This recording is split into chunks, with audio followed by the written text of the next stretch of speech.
Welcome back. So this is part 2, where I'm going to continue to discuss this text, Protecting the Lives of Helpless Beings, Geshe Sopa's text.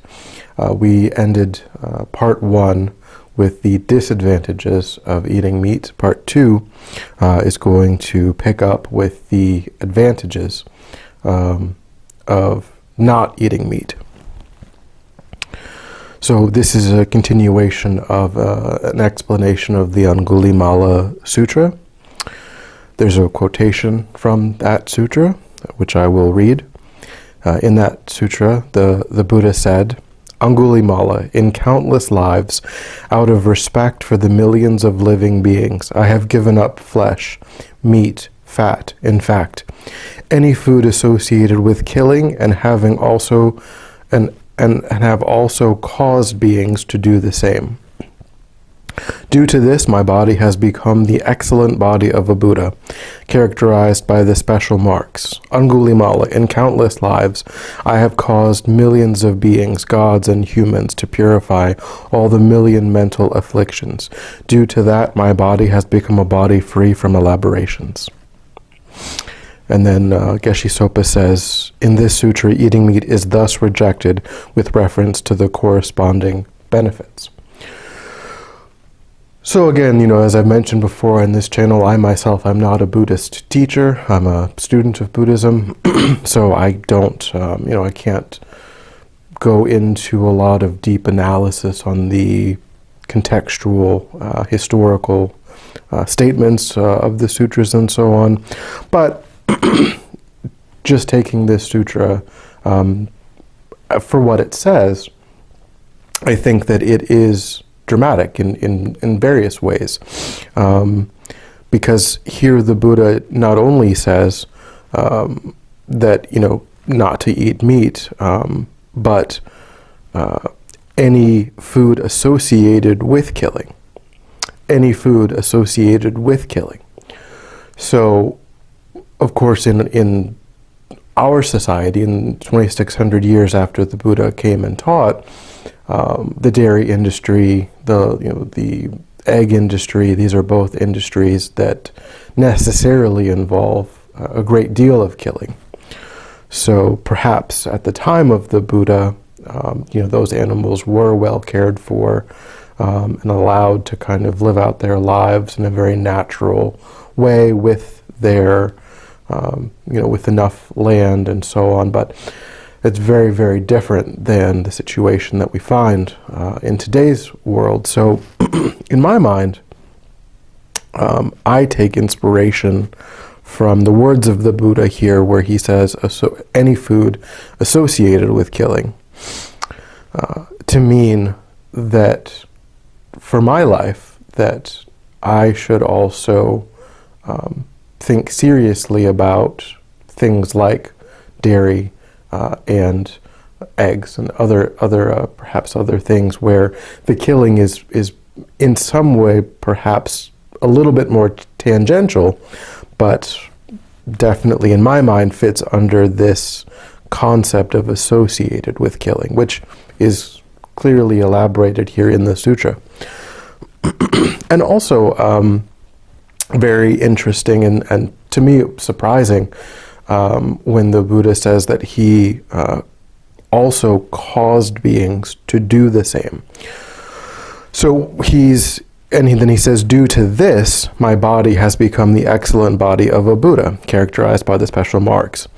Now, of course, I don't think that we could interpret that to say that that is the only thing, of course, that the Buddha ever did, and that's the only reason that the Buddha was successful in his spiritual growth and development. But here the Buddha is attributing it as having played a role in his spiritual growth and development. So not only he himself giving up foods involving killing or even associated with killing, but encouraging other people to do the same, and that his efforts to even also encourage others had karmic benefits for his spiritual growth and development. And then in the Mahamegha Sutra, the Great Cloud Sutra, in English, Great Cloud Sutra, the rejection, Geshe Sopa goes on to say, the rejection of meat and alcohol is presented in the context of qualities characterizing the meditative concentration of bodhisattvas on the 10th level.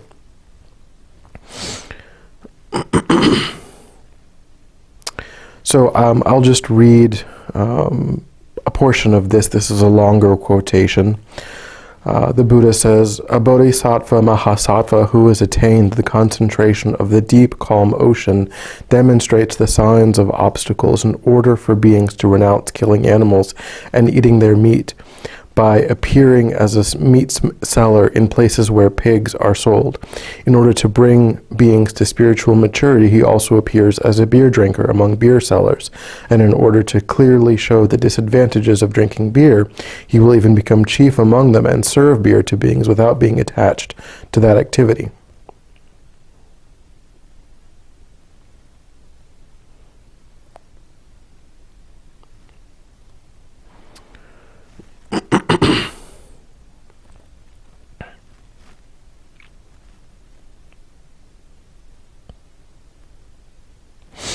So here it says, where it says demonstrates the signs of obstacles. So this to me is a little bit more difficult to understand.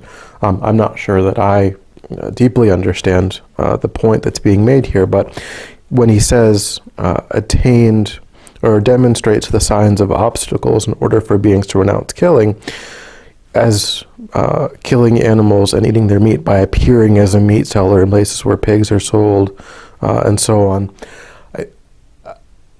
I think what he's saying is that these butchers and so on, that he will, that in the life of these beings, which are actually these great bodhisattvas and not just ordinary butchers and so on, that their lives will be filled with difficulty, and that people seeing that might come to understand that they are engaged in wrong livelihood. But again, I do feel like that sutra is a bit more obtuse.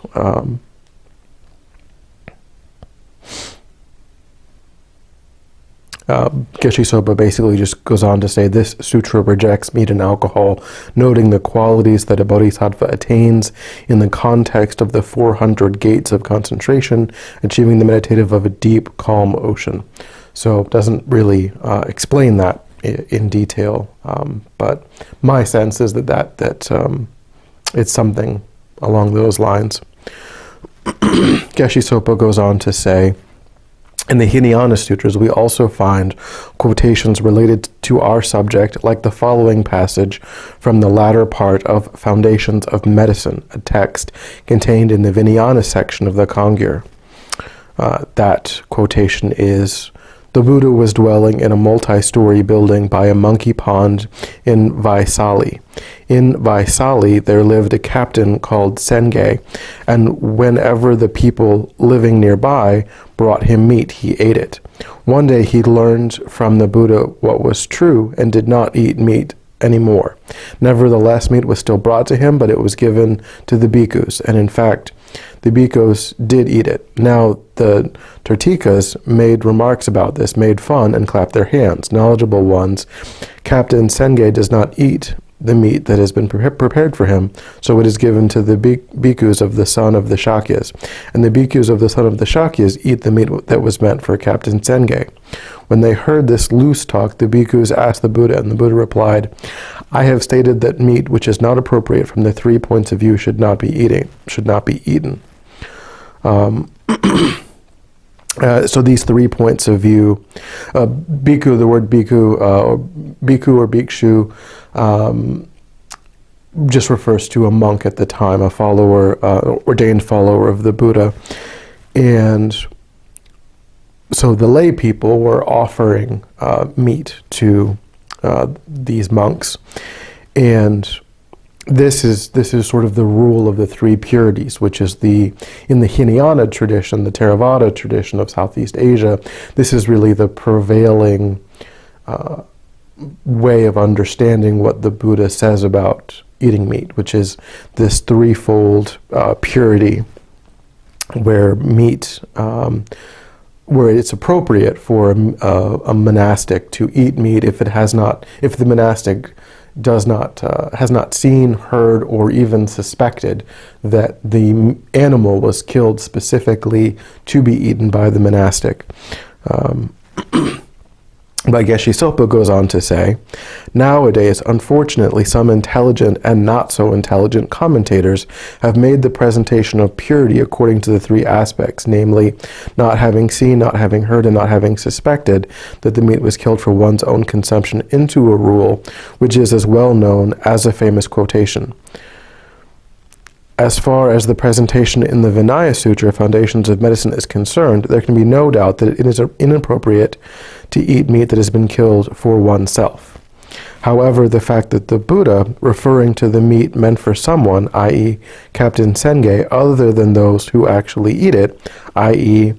the monks, states the meat which is not appropriate from the 3 points of view should not be eaten, shows very clearly that eating meat which has been killed for others is also not pure according to the 3 aspects, or inappropriate for eating on the 3 counts. To good logicians, this is clearly evident at closer examination. The fact that the meat of an animal that has been slaughtered for oneself and the meat of an animal that has been slaughtered for others is equally impure according to the 3 aspects, or equally inappropriate for eating on the 3 counts, is thus made clear by the Vinaya Sutra, Foundations of Medicine. Relying on this sutra, we can therefore see that it is unnecessary and pointless to make the statement that from the extensive commentary on the Vinaya, not having seen, not having heard, and not having suspected, that a being has been killed for one's own consumption, and make it suit our own interest in a narrow-minded fashion by drawing clever conclusions from it. Similarly, the threefold rejection of meat as impure set out in the 14 major infractions and the 25 rules of conduct in the Kala Chakra system has to be applied to meat of animals that have been slaughtered for either oneself or others as impure according to those 3 aspects. The Kala Chakra is a Dharma system comprising all of the points of Sutra and Tantra in their entirety, and is therefore in agreement with the statements made from Vinaya.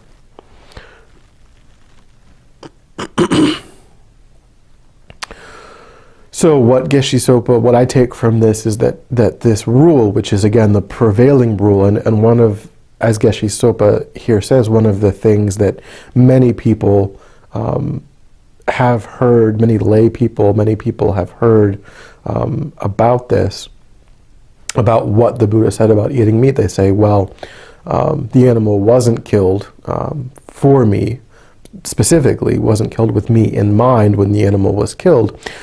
But what Geshe Sopa is pointing out is that the animal was killed for someone, and even if you are not that person directly, that it would be inappropriate, it would be impure for that person to eat it, and so eating food that's impure for the other person to eat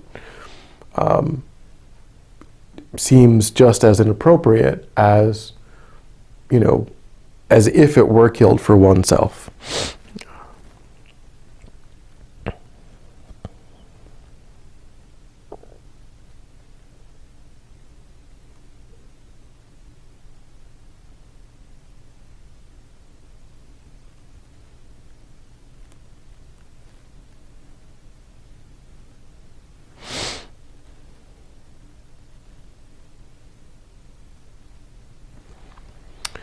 So I think that's enough for today, for part 2. So we will continue with part 3 in a couple of days. So thanks very much, and I will see everybody again soon.